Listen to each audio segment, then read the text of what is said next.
সকলোতকৈ গুৰুত্বপূৰ্ণ কথা হ'ল সংবাদদাতা বিজেতা সিঙৰ মতে দেশৰ গৃহমন্ত্ৰী অমিত শ্বাহে সৰ্বদলীয় সভাত কৈছিল যে তাত এক বিশেষ ঘাঁহৰ অংশ যাক মিডুজ বুলি জনা যায় সেয়া খুলি দিয়া হৈছিল আৰু এইটো আৰক্ষীয়ে অনুমতি প্ৰদান কৰা নাছিল। ইয়াত এটা ডাঙৰ প্ৰশ্ন উদ্ভৱ হৈছে, কাশ্মীৰত কেতিয়াবা এনেকুৱা হ'ব পাৰে নেকি য'ত আৰক্ষীৰ অনুমতি নাথাকে? তাত থকা হোটেলৰ মালিকে ভয় খাইছে। ইয়াত অমিত শ্বাহে এইটো যুক্তি উপস্থাপন কৰিছে যে আৰক্ষীৰ অনুমতি অবিহনে এই ঘাঁহৰ অংশ য'ত পৰ্যটকসকল গৈছিল এইটো খুলি দিয়া হৈছিল। শুনক অমিত শ্বাহে আচলতে কি কৈছিল আপোনাৰ স্ক্ৰীণত। গৃহমন্ত্ৰী অমিত শ্বাহে সকলো দলৰ লগত হোৱা বৈঠকত জনাইছিল যে মিডুজ থকা স্থানটো আৰক্ষীৰ অনুমতি অবিহনে পৰ্যটকসকলৰ বাবে খুলি দিয়া হৈছিল। হোটেলৰ মালিকসকলে এইটো জনোৱা উচিত আছিল। তাত উপস্থিত হ'বলৈ 39 মিনিটৰ ট্ৰেকিং লাগিব।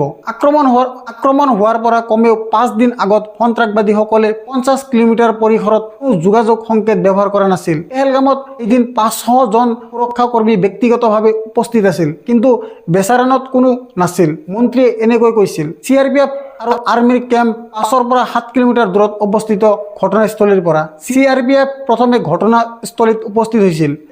তেওঁলোকক পুনি অপাৰেটৰসকলে এলাৰ্ট কৰিছিল। সেনাৰ মত হৈছে যে কোনো বিশেষ ইনপুট নাছিল আৰু চৰকাৰৰ পলিচি অনুযায়ী তেওঁলোকক পৰ্যটক এলেকাৰ পৰা আঁতৰি থাকিবলৈ কোৱা হৈছিল।